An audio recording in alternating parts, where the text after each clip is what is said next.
Every week, the Payne family cuts straight to the real financial story. The one question, Bob, everyone's asking is, are we in an artificial intelligence bubble? You've been through boom and bust. What do you think? No hype, no myths. Just what actually matters to your money. Does feel very similar to what we experienced in the 90s. Where are we, though? Are we in 1995, 1997, 1999? Listen to the Pain Points of Wealth on the Red Apple Podcast Network. Well, we have a new year. It's the first Sunday of 2026. And with us today is Stephen Harper, a former Prime Minister of Canada. And right now he is chairing the International Democracy Union, which is the middle right of the world. And maybe he'll correct me on that. And the good news is I think my daughter is on that or close to being on that or similar. And also he's chairing the AMCO, a Canadian pension fund.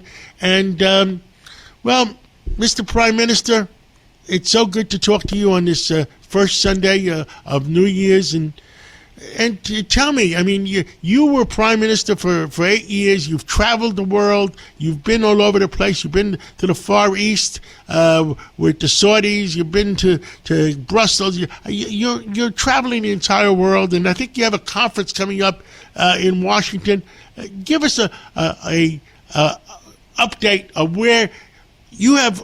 I've known you for your common sense, where we are. Well, great to talk to you, John, always. First, just fill in a couple of blanks there. The International Democracy Union is the global federation of center-right conservative parties around the world, includes your Republican Party. I chair that. You're correct. Your daughter, AJ, is very much involved, which we appreciate. And I was, by the way, PM of Canada for almost a decade. Now I travel the world, mostly on business, John. And what do I see going on in the world? Well, look, there's a lot of disruption. And a lot of it, not all of it by any means, is coming from the second Trump administration. That administration, as you know, has approached, I think, the world systematically very differently. As a Canadian, I have some mixed views about it, but there are some things we can explain. There are some things that we certainly can agree with, and others we have problems with. But I will say this: America, under the second Trump administration, whether you agree with the direction or not, the direction is certainly, I think, very clear and very decisive, and has had some pretty profound impacts already. I think the biggest single one really being in the Middle East, the curtailing of Iranian power, the backing of Israel in its war against Hamas, the further bringing together of the Sunni Arab world. Look, I think these are largely positive things, and I think what's most notable about them is that, after all the hand-wringing about, how powerful Iran was and how risky it would be to take them on, how easy it proved to be when you had a president that actually acted decisively. Oh, the one good thing that I've noticed, though, is that there's President Trump has put his foot down, and there's no wars except the Ukraine and Russia. And I hope, I spoke to President Trump last week. He called in to my radio show. I don't know if you've heard the interview. I did not. No. I will send it to you. And I don't understand. He says Putin is very tough, but they get along well together, and he thinks that he'll make a deal eventually. What is your opinion, looking from 51,000 feet? Well, look, I think a couple of things. I think I don't know that President Trump has, quote, ended all the wars the way he says. He certainly diminished a lot of conflict in a lot of areas, especially in the Middle East, as I said. Look, Ukraine-Russia is a tougher nut. I think, to be frank with you, John, I really am not kind of on side with the administration's approach. I don't think Vladimir Putin will stop until somebody actually stops him. The Ukrainians are doing their best, but they cannot do it on their own. I think if Ukraine falls, I think it's not just devastating for Ukrainians and for Europe, but I think it's devastating for the world and devastating for the United States, because the bottom line is, no matter what President Trump thinks he has in terms of relationship with Vladimir Putin, I can tell you from knowing Vladimir Putin firsthand, spending many, many hours with him, he is an enemy of the United States. He uses every administration he can to play along with him, thinking they can make a partner of him, and he never will be a partner. He will be an enemy, and he will be a danger to the world until somebody stops him. Well, that's that's certainly you like you said, you known him for 10 years, and you probably are right. I mean, the United States has 350 million people. Russia has 140 million people. Nobody, when I say that, nobody realizes how small Russia really is. Yeah, look, when we kicked Russia out of the G8, and I will be frank that I led the charge on that. We did it after the invasion of Crimea. Russia, as I point out in the G8, Russia had the smallest economy in the G8, smaller than Canada. Russia is really in many ways a military pygmy, but with nuclear weapons, and with where President Trump is correct, with a tough guy who is prepared to be tough if others are weak. And as I say, I do think he can be stopped. I mean, look, the Ukrainians. Ukraine is a far smaller nation than Russia, and Ukraine has fought them to a standstill, and that's with, frankly, pretty sporadic support from its allies. So I agree with you. I don't think we should be trembling in our boots when it comes to Russia, and I wish successive administrations had, taken on Putin much more directly.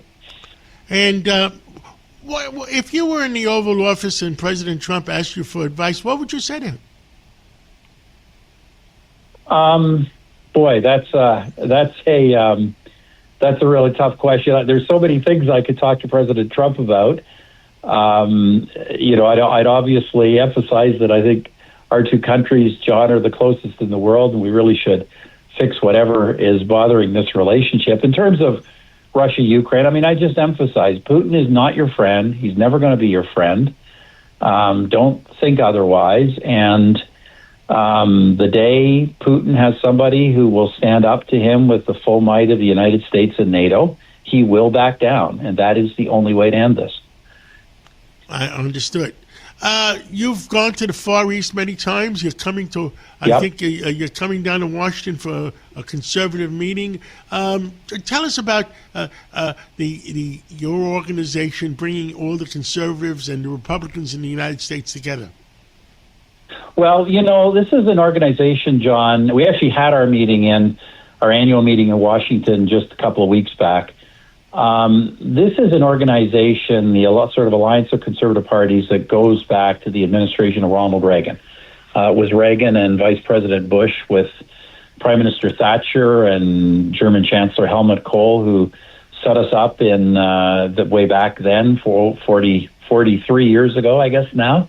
We've kind of been in and off the radar for a while, but, we've kind of reinvigorated in the last year, and we really exist to promote conservative values of freedom, democracy, enterprise around the world, and to really work with other political parties, like-minded political parties, to share best practices on campaigning, on governing, on advancing, those true, for lack of a better term, those true Reaganite conservative values. So that's really what we stand for.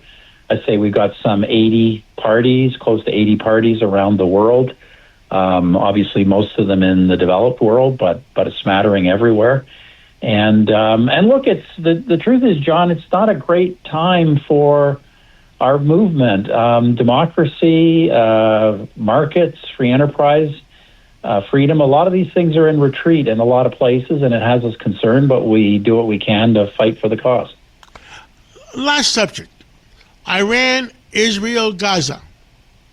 Yeah. Give us your take on that. Will there ever be a peace with Iran?